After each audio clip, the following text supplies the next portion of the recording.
ministre Guillaume, j'ai l'impression que M. Ansah ne fait plus partir du MENA, sinon c'est lui qui s'exprime. Peut-être qu'on l'empêchait aussi de parler. Mais on ne l'entend plus. Est-ce que tout va bien, M. Ansah, au ministère? Entre vous et le ministre, entre vous et le... Est-ce que vous tenez toujours votre responsabilité au niveau du ministère ou il y a eu des changements? Merci bien de m'inviter sur ce plateau. Bonsoir Mohamed Ali, bonsoir Baïla, bonsoir Yacine, bonsoir aux millions de téléspectateurs, auditeurs qui sont en train de pratiquer On refait le monde. D'accord. Alors, je commence par vous dire que je m'entends très bien avec mon ministre et il n'y a eu aucun problème entre nous, encore une fois. C'est que nos différentes communications dépendent de deux choses. La première chose, quand il y a un événement très important, alors qu'il faille expliquer à tout bout de champ, nous intervenons et surtout moi, je suis porte-parole. Mais sauf que je ne fais pas... depuis l'arrivée du ministre, il y a beaucoup de choses. Non, si, moi je communique, je communique. N'est-ce pas? Moi, je communique. Et la deuxième chose, si vous ne m'invitez pas, je ne peux pas venir. Aujourd'hui, je suis invité. Invitez-moi, je viendrai. Il n'y a aucun problème. Monsieur Ansah, je parle sur tous les médias. Non, je sais, vous parlez sur tous les médias. Mais quand vous étiez, excusez-moi de le rappeler, vous n'avez pas besoin qu'on vous invite quand vous étiez sous Bano et les autres ministres. Vous preniez la parole et dès qu'on veut parler ministère de l'enseignement et de l'éducation nationale, on passe directement à Ansah avant même de penser au ministre. Sauf que maintenant, on ne sait même plus. À un moment donné, on parlait beaucoup plus il s'appelle comment, le responsable de la communication, M. Mamadi Sidiki. Oui. Mais même lui, on a l'impression qu'il est écarté. D'abord, le ministre, il fait sa communication de lui-même, mais après, il y a un certain Mandela qui communique. Oui, après, il y a d'autres personnes. On a l'impression que on vous a volé la vedette, vous êtes écarté. Non, pas du tout. Écoutez, vous savez, les responsabilités sont partagées. Mamadi Sidiki est le responsable de la communication. Moi, je suis porte-parole. Vous portez la voix du département. Je porte la voix du département.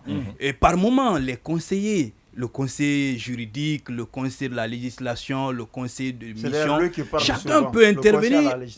Chacun peut intervenir à des moments donnés quand on leur pose des questions. Oui. Ça, c'est pas interdit. Sur des cas spécifiques. Sur des cas spécifiques. Oui. Et moi, quand il y a une communication, en tout cas au nom du département, je communique. L'intérieur du pays, les radios qui sont à l'intérieur m'appellent régulièrement, je parle. S'il n'y a pas aussi un événement important, ben voilà. Aujourd'hui, je suis invité à Yoma, je suis là. C'est un coup de gueule de Mohamed Ali. On revient maintenant dans le vrai sujet de cette émission. Il s'agit de tout tourne en tout cas autour des préparatifs donc des examens nationaux. Et à date, qu'est-ce qu'on peut retenir, M. Mohamed Ansah Diawara? Très bien. À date, ce qu'il faut dire aujourd'hui en termes de préparatifs, pour ne pas exagérer, nous sommes fin prêts. Nous sommes dans les derniers réglages. C'est la même chanson presque toutes les années.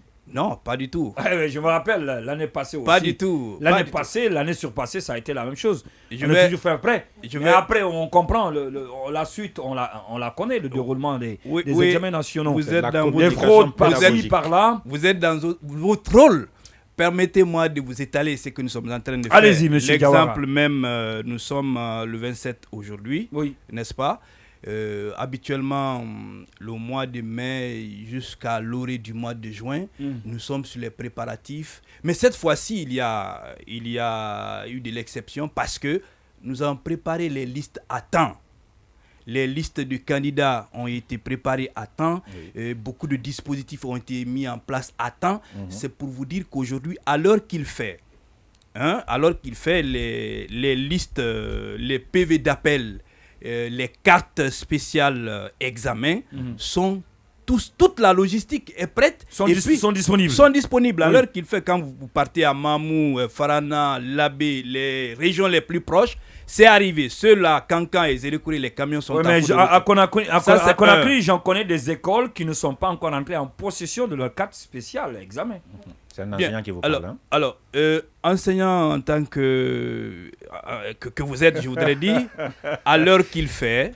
Je suis journaliste, monsieur. Les cartes. Non, vous êtes aussi enseignant, monsieur Ndoye. Acceptez-le. Je l'ai été. Voilà. Je le suis. Les cartes ont été distribuées et les directeurs communaux ici à Conakry, les directeurs préfectoraux sont en train de les distribuer à l'heure qu'il fait. Votre école peut ne pas avoir maintenant ces cartes. Nous sommes le 27. et les examens commencent le 6 juin, je vous apprends que les années passées, jusqu'à la porte même, hein, un jour moins le jour J, les cartes étaient en train d'être distribuées. Mais aujourd'hui, nous avons corrigé ces erreurs. Et ces erreurs-là ont été corrigées, les cartes sont en train d'être distribuées. Les erreurs du passé. Si on fait le parallèle. Deuxièmement, les cadres devant servir au bon déroulement de ces examens nationaux ont été aussi choisis. Les surveillants, les correcteurs, les listes ont été affichées partout publiquement pour permettre aux gens de venir voir, parce que éviter également les erreurs du passé pour que les listes ne soient affichées à temps. Mais les listes ont été affichées. Et ça, pour quelles raisons? Celui qui n'est pas correcteur, qui n'est pas enseignant dans une classe d'examen, ne peut pas être correcteur. Quand son nom est affiché, tout de suite, il est dénoncé et remplacé. Au niveau des surveillants, on a pris des surveillants parce que sachez et comprenez que tous les enseignants ne peuvent pas surveiller, ne peuvent pas corriger. Parce qu'on va dire tout à l'heure, non, je n'ai pas vu mon nom. On ne peut pas prendre tout le monde. C'est pas possible. Donc les listes là sont élaborées. À l'heure qu'il fait, les délégués sont choisis. À l'instant même, les délégués sont en train d'être évalués par une commission qui a été mise en place par le cabinet. Donc ça, ce sont des préparatifs pour que nous soyons prêts et savoir qui est capable, qui peut tenir, qui peut être délégué. Donc les listes là et les candidats là sont actuellement en train d'être testés et la semaine prochaine ils vont passer en tout cas au serment. Et après la suite, la liste des superviseurs alors paraîtra et même opération. C'est pour dire que en termes de logistique, en termes de cadre devant servir au processus, tout est prêt et voilà, aujourd'hui tout est calé. Nous attendons le jour J et sans oublier que dans cette petite période là, nous sommes en train de mettre les derniers points parce que effectivement, quand on envoie les cartes, il y a des cartes qui n'ont pas de photo. C'est des erreurs, c'est pas assez. Mais ce sont des réglages que nous sommes en train de faire parce que quelqu'un va dire non, les cartes ne sont pas prêtes par-ci. Il y a des manques de photos. Ça, ce sont des erreurs techniques. Ça arrive partout.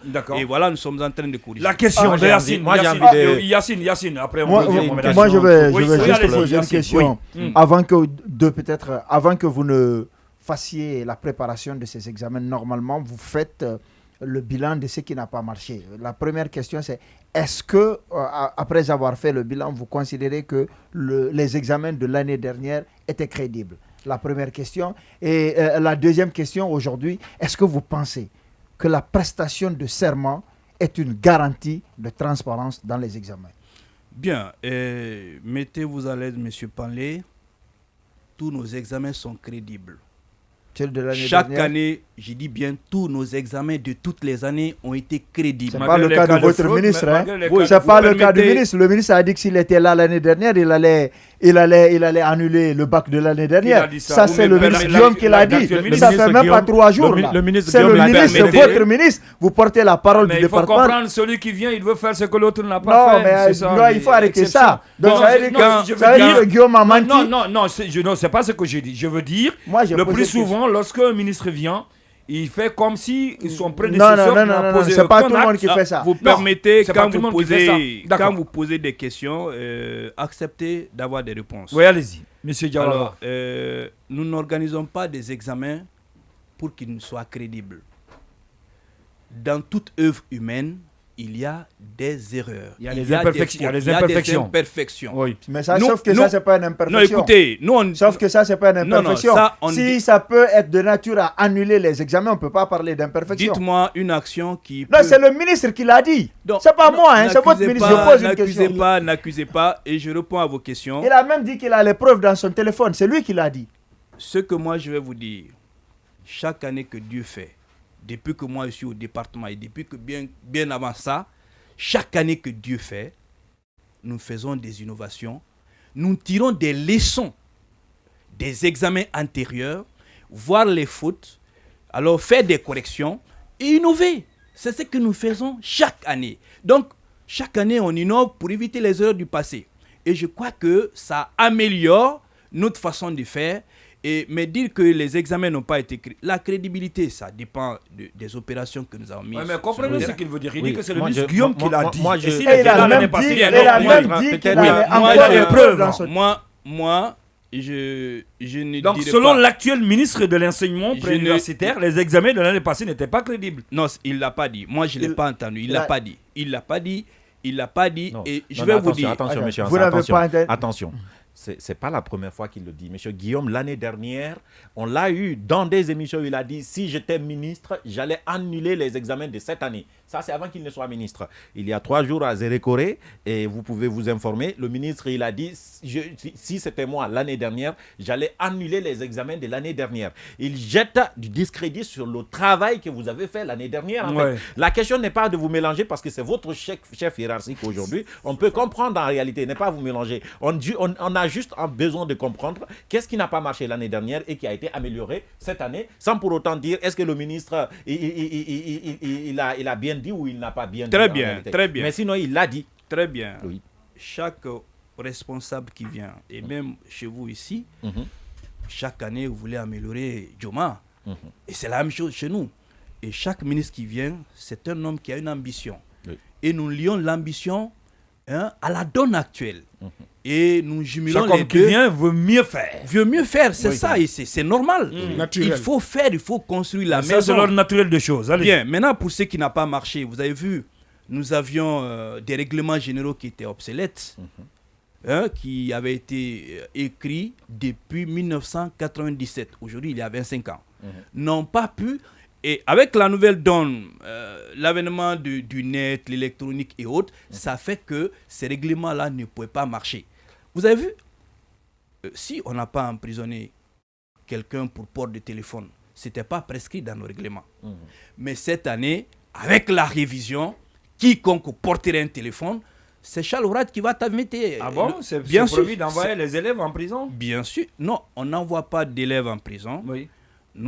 Nous envoyons des réfractaires à la loi. C'est pourquoi c'est mieux de... Nous sommes en train de vulgariser. Oui, des élèves réfractaires. Ils sont des élèves, parce qu'on les a pris attention, parce que parmi les élèves, il y a des enfants qui ont un régime particulier de aussi. De toute façon, nous, dans nos examens, dans l'organisation, dans le processus, nous avons tous constaté que les tout petits qui font le CEE, le certificat de fin d'études élémentaires, sont les plus sérieux. Ils ne savent pas voler et ils ne savent pas copier. Ils sont encore innocents. Ils sont innocents. Ils n'ont pas beaucoup de soucis. Mais les enfants du collège, lycée, nous avons l'impression qu'ils ont pratiqué une école de vol.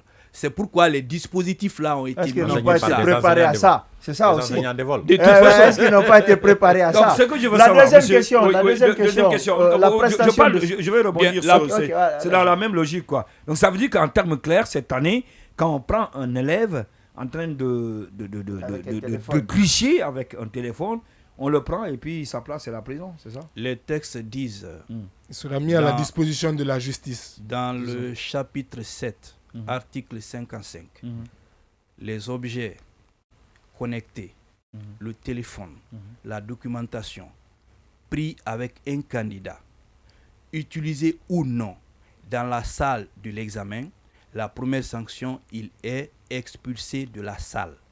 Éliminé donc de l'examen. Deuxièmement, ces documents seront transmis à monsieur le procureur général de la République pour enquête.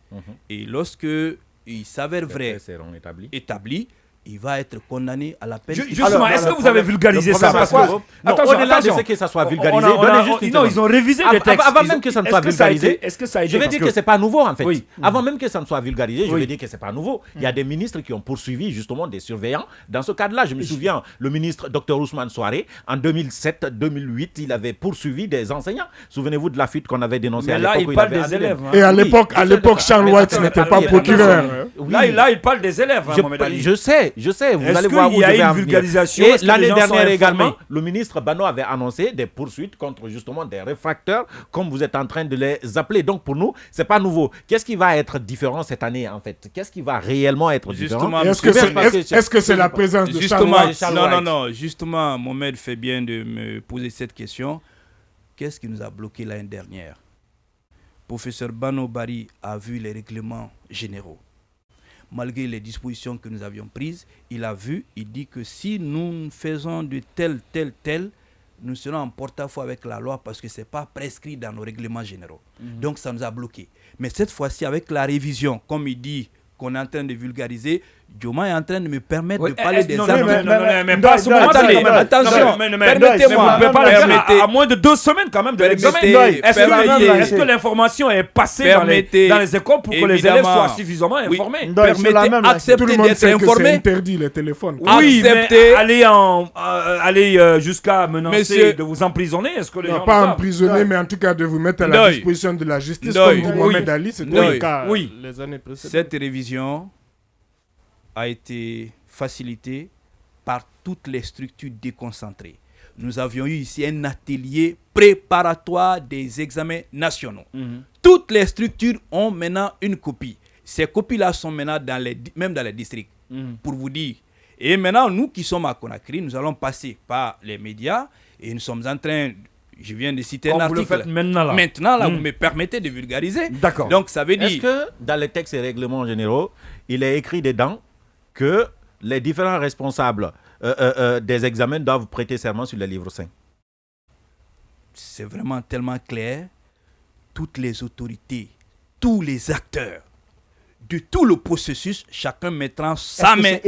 C'est écrit. Est-ce que c'est écrit? Ça veut dire que chaque année, ça doit être le cas. Chaque année, ça va être fait, bien sûr. C'est une loi. Bien sûr. L'autre question que je veux vous poser. Maintenant, je réponds à sa question. Vous avez juré. En parlant de texte, en parlant de texte, vous avez cité les élèves, mais vous n'avez pas cité les surveillants qui sont dans la salle. Que va être leur sort? Quel va être leur sort? Très bien. Les surveillants, d'abord, premièrement, ne doivent porter les téléphones dans les centres que le président du jury de la surveillance. Il y a un président. Et seul ce président sera en connexion avec les autorités. Le surveillant, les autres cadres, personne d'autre ne doit avoir... Non, c'est pas ça ma question. J'arrive, ne soyez pas pressés. Le président du centre? Bien sûr, ne soyez pas pressés. Si par hasard, on découvrait sur un surveillant ou un autre cadre, autre que le président de la surveillance, il va être exclu pour 2 ans, 3 ans même de nos examens. Deuxièmement, les documents saisis sur lui, comparativement à celui des élèves, alors va être consigné, transmis à monsieur le procureur général de la République. C'est pas ça ma question. C'est-à-dire que pour des surveillants qui sont en classe et que, disons, le délégué trouve un téléphone ou alors la délégation du département de la supervision. Exactement, de la supervision trouve un téléphone avec un élève en classe. Quel va être le sort des 2 surveillants qui sont là? Ah, mais c'est aussi simple. Est-ce que c'est écrit? Qu'est-ce Les surveillants sont là. Il y a 30 candidats dans une salle pour 2 surveillants. Aucun élève, je dis bien aucun élève ne peut se gratter sans que les surveillants ne voient. À plus forte raison, sortir un téléphone. Si par hasard, nous prenons un téléphone dans une salle de classe, une salle d'examen, et les 2 surveillants et les élèves, ils partiront, ils vont être poursuivis. Est-ce que c'est écrit? C'est écrit. Alors, oui. Ok, parmi les nouveautés, toujours comme on est dans la question des alors là, c'est sérieux pour les élèves. C'est sérieux. C'est du sérieux. On parle de attendez, c'est pas une nouveauté. Non, exclure des gens pour des téléphones. Non, mais par rapport à ce qu'il vient de dire, ce sont des textes. C'est une révision quand même des textes. Oui, Baïla, allez-y pour votre question. Je doute que ça soit applicable. Accepté. Oui, mais attendons de voir. La fin justifiera les moyens. Votre question, Baïla Traoré. Oui, parmi les nouveautés aussi, il y a une notion que j'aimerais bien que vous nous expliquiez un peu, qui est l'internement des surveillants. Avec plaisir. Voilà, donc à quoi rime cet internement et de quel constat il part et pour quel résultat? Très bien. Si vous acceptez, je vais vous citer les innovations et au fur et à mesure donner les détails par rapport. Allez-y, parce que l'internement, c'est une nouveauté. La première nouveauté, c'est la feuille d'examen. Cette feuille d'examen, par le passé, toutes les informations du candidat étaient là. Prénom et nom, filiation, école, centre, tout. Mais cette fois-ci, nous avons économisé ça. Il n'y aura que 3 informations. La première information, l'enfant met son PV. Et la deuxième information, il met aussi la matière de passation. S'il est en histoire, il met histoire. S'il est en mathématiques, il met mathématiques. Et la dernière information, c'est le numéro du surveillant, les 2 numéros. Point. Maintenant, le PV, avant l'épreuve, le démarrage, les premières minutes, le temps pour les surveillants, comme on appelle les candidats de remplir, après avoir rempli les feuilles, avec ces 3 informations, les surveillants mettent les stickers, autrement dit autocollants, sur les PV masqués entièrement. Ça veut dire quoi? Cette feuille nous a permis 2 choses. La première chose, il n'y aura plus de secrétariat. Ce secrétariat par le passé qui évoluait parallèlement avec la passation des épreuves, quand les épreuves finissent, on les envoie au secrétariat, on découpait les en-têtes de copie. Secrétariat vous permettez. Mais laissez-le terminer quand même. Non, mais on a envie de comprendre. Ceux qui nous suivent ont envie de comprendre. Les gens veulent comprendre. Permettez. Laissez-le quand même venir. Après tout, poser toutes les questions. questions. Oui, allez-y, monsieur Diawara. Donc, personnellement, j'ai des questions à poser, mais le secrétariat. Allez-y, monsieur Diawara. Non, on fait juste remarquer que c'était un secrétariat des fraudes. On ne coupe plus les feuilles, les en-têtes, les anonymats, parce que les anneaux, c'était pour cacher les vrais PV à la correction. Maintenant, le PV est entièrement caché. Donc, 1. Deuxièmement, premièrement, on aura 2 semaines de bonus, parce que les 2 semaines, c'était pour le secrétariat. Il n'y aura plus ça. Et deuxièmement, l'argent qui servait à au moins payer les primes de ces... 2 millions par personne. De ces agents. Là, ça, on pourra utiliser le secrétariat, c'est plus. Nous sommes d'accord? On apprenait qu'il y avait plus de 2000 personnes au secrétariat. Ça fait 4 milliards de francs guinéens. Non, il n'y a jamais eu 2000, c'est faux. Il y a combien? L'année dernière, il y avait 1300. Pour votre information. Donc, cette feuille permet d'éviter les cas de substitution. Parce que par le passé, le PV Mohamed Ali, quelqu'un peut traiter ailleurs, il envoie, on cherche la feuille de Mohamed Ali au secrétariat. On substitue. Je parle de la salle même de composition. Mais cette fois-ci, avec les stickers, toutes les feuilles sont semblables. Matière, surveillant. On ne sait pas si c'est Mohamed Ali, si c'est Baïla, si c'est Yassine, si c'est Ndoye. Mais comment on peut repérer les noms après des candidats? Non, il y a le PV. Non, j'ai dit on a mis le sticker sur le PV. Oui. C'est après correction tout, pour reporter les notes. On gratte, comme vous avez l'habitude de gratter la carte à recharge, et vous grattez, vous avez le numéro de PV, on reporte les notes. D'accord. Ça, c'est la première innovation. Vous savez, on a beaucoup de questions. C'est beaucoup de questions. Allez-y alors. Il a posé une question à laquelle vous n'avez pas répondu. C'était l'internat. C'est pourquoi j'ai dit de me permettre de citer. Expliquez ça seulement, parce qu'on n'aura pas... D'accord, l'internement des cadres est une innovation.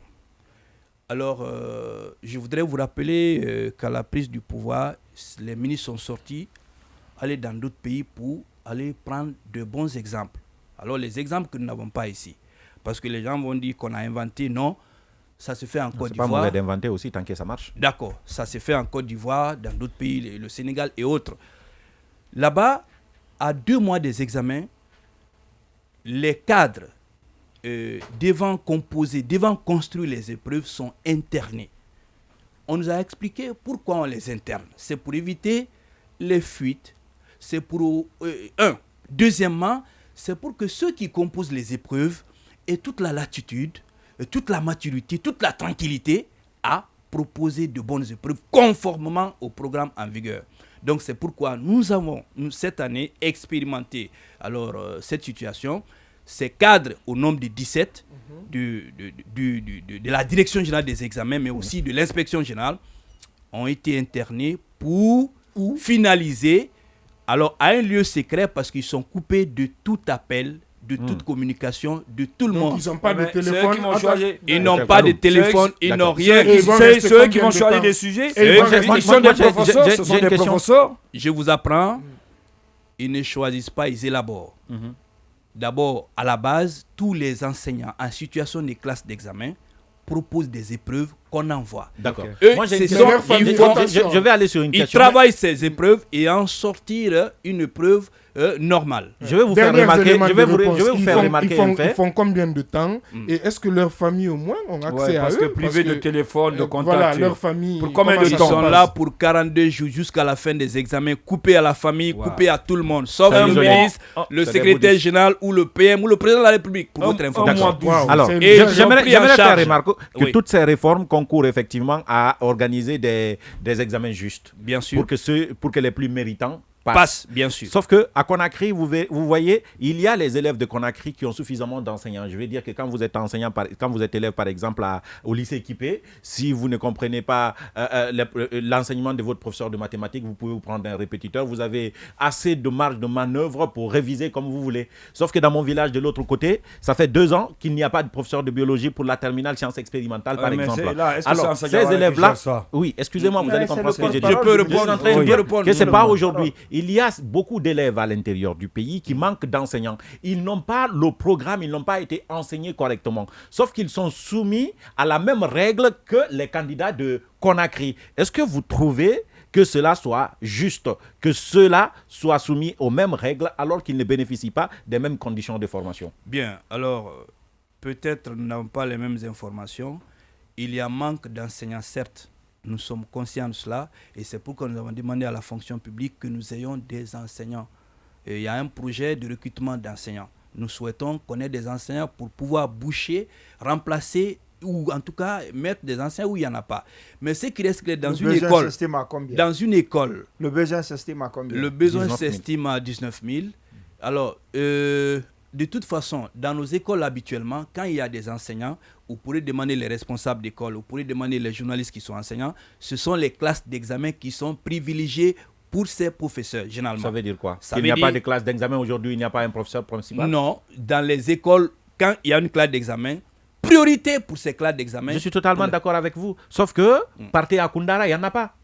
Partez à Gawal, il n'y en a pas. Il n'y a aucun professeur. Il n'y a pas de professeur dans ces classes-là, je suis en train de vous expliquer. Parfois, ce sont les chefs d'établissement qui s'efforcent à donner des cours. Parfois, ce sont des étudiants qui sont corriger et qui ne sont pas à la hauteur. Oui, vous allez la correction se fera. Pour aller dans le même sens, alors je vais aller dans... C'est une injustice en fait. Est-ce qu'à un moment donné, on pourra penser à la décentralisation même des examens, de la conception des sujets, faire en sorte que les DCE ou les directions préfectorales puissent eux-mêmes, les directeurs, les DCE, les DPE, évidemment, tout est progressif, monsieur Traoré. Voilà. Vous savez, si alors, pour votre gouverne, nous avions l'entrée en 7e qu'on appelle CEE, le BEPC, le bac, tout était corrigé au centre. Mais au fur et à mesure, nous avions 2 bacs. On a unifié, on a maintenant un seul bac. Et au lieu que le CEE vienne être fait dans la capitale régionale, maintenant le CEE est corrigé dans les préfectures. Oui, effectivement. Et le BEPC est corrigé dans les régions. C'est le bac qui est national. Dans les jours à venir, nous allons aussi voir comment les professeurs même assis en classe peuvent corriger les feuilles. C'est les réformes. Ça va venir. Ça va venir. J'aimerais bien vous parler du scandale de la DCE de Matoto tout de suite. Mais je voudrais d'abord savoir cette année... On n'est pas lui parler d'examen. Oui, effectivement. Mais ça fait vous pouvez parler de ça quand même. Parole de... Sinon, vous êtes pas un scandale dont je veux parler. Je vais juste donc poser la question avant le scandale. J'aimerais savoir cette année combien est prévu comme budget, parce que même, même lors des élections, on sait combien on dépense pour les élections. Ces examens, il faut combien? Et je rappelle qu'en 2018, par exemple, Kao Karépé à son âme avait annoncé 70 milliards pour l'organisation des élections, plutôt des examens, mais il avait retourné 31 milliards. Autrement dit, il a utilisé 39 milliards. Ça, c'était 2018, il y a 4 ans. Cette année, ça fait combien avec la suppression du secrétariat qui coûtait beaucoup plus de millions? C'est combien le budget des examens? Bon, malheureusement, c'est une colle pour moi parce que financièrement, je n'ai pas les informations financières. Ce qui reste clair. C'est un secret. Ce n'est pas un secret. Parce que attendez, à part 2018, on ne connaît jamais les budgets. C'est sensible pour lui. C'est un déficit de transparence. Je vous dis, ce n'est pas un secret. D'abord, c'est le ministre qui est le premier responsable, ordonnateur. Oui. N'est-ce pas? Le ministère du budget est là. Toutes les lignes sont visibles. Le ministère des Finances également. Mais moi qui vous parle en tant que porte-parole, vous ne connaissez pas. Oui, alors, le porte-parole ne maîtrise pas tout. Oui, le ministre, il ne vous a pas dit? Ça n'a jamais été communiqué officiellement. Sauf qu'on ne vous a pas demandé de porter ces questions financières. Voilà. C'est ça. L'autre question, c'est par rapport justement au scandale au niveau de la commune de la DCE de Matoto. Il y a, on parle de vol et vente d'équipements de kits scolaires. Il y a une dame qui reconnaît clairement être une voleuse, elle parle même de complicité de DCE et d'autres responsables. Ici, jusqu'à aujourd'hui, à date, qu'est-ce que vous avez fait pour apporter la lumière sur cette situation? Bien, alors, quand il y a de telles informations, qu'il s'agisse de notre département ou ailleurs, nous recoupons les faits, nous analysons et les sanctions tombent. Pour l'heure, tous ceux qui sont liés à cette situation, à l'heure qu'il fait, sont convoqués, ils sont au département. Nous sommes en train de recouper les faits pour, en tout cas, faire porter la responsabilité. On a parlé même de Léontine, Liré. Bien, Liré, c'est la responsable de la commune, de la ville de Conakry. Quand il y a une situation dans une des communes, elle est interpellée, qu'elle soit dedans ou pas, elle est interpellée. Mais pour l'heure, on peut vous dire, ça va être clair.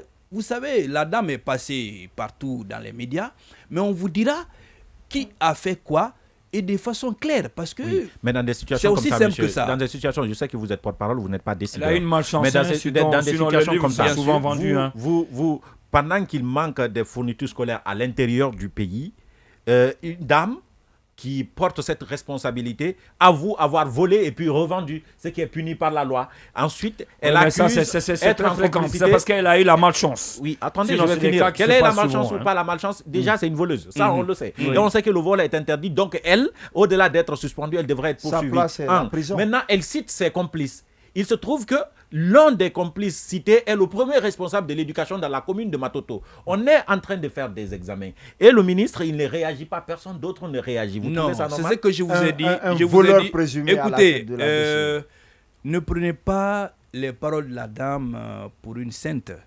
Non. Ouais, mais nous, ça ne veut pas non plus dire que c'est faux. Hein. Pour nous, on dit ni c'est faux, on dit ni vrai. Mais elle dit qu'elle vole. Nous sommes qu'elle a volé. Elle reconnaît. C'est un aveu. Elle cite des complices. D'accord. Normalement, est-ce que vous ne pensez pas que le dossier là devait être, comment on appelle, suspendu à titre conservatoire? De toute façon, on ne peut pas suspendre quelqu'un, on ne peut pas sanctionner quelqu'un sans savoir ce qui est fait, la véracité. À titre conservatoire. C'est possible, mais pour le moment, nous sommes en train d'enquêter. Nous sommes en train d'enquêter, on ne peut pas sanctionner sans savoir. D'accord, la question est là. Bien sûr. On va évoluer. Je continue sur les innovations. La question est là, oui. Non, les examens. Parce qu'il pourrait gérer les examens. Oui, mais on est venu, on parle des examens nationaux. Oui, vous avez glissé la question, c'est une actualité brûlante. Oui, c'est une actualité, mais on parle des examens nationaux. Vous avez glissé la question, on a laissé passer. Il y a un DCE cité comme complice de vol qui gère les examens à Matoto. C'est aussi les examens. D'accord, on ne veut pas quelqu'un qui est complice à la tête de l'organisation des examens qu'on veut crédible. La question de Baïla, oui. Donc il y a notre confrère aussi l'avant-dernière question qui a évoqué un imbroglio à la direction régionale de l'éducation à Farana sur les questions hier, avant-hier dans notre heureusement, il a posé ma question. Sur la question de primes, oui. Qui, selon certaines informations, il y aurait une décision pour dire à certains correcteurs que cette année, l'État ne donnerait pas de primes. Ils prendront de leur poche pour payer le transport et aller surveiller. Voilà, donc est-ce que vous avez eu vent aussi du coup de cette information? Est-ce que vous avez pris des dispositions? Ça, c'est du côté de Farana. Clarifier. Bien, tout ce que l'on dit, tout ce qu'on raconte à travers le pays n'est pas... Venez au département, c'est là. C'est pourquoi on vous pose la question vu que vous êtes là. La bonne information. Monsieur Diawara. Là, on a la chance, le département est venu à nous. Justement, la bonne information. Toutes les primes sont payées.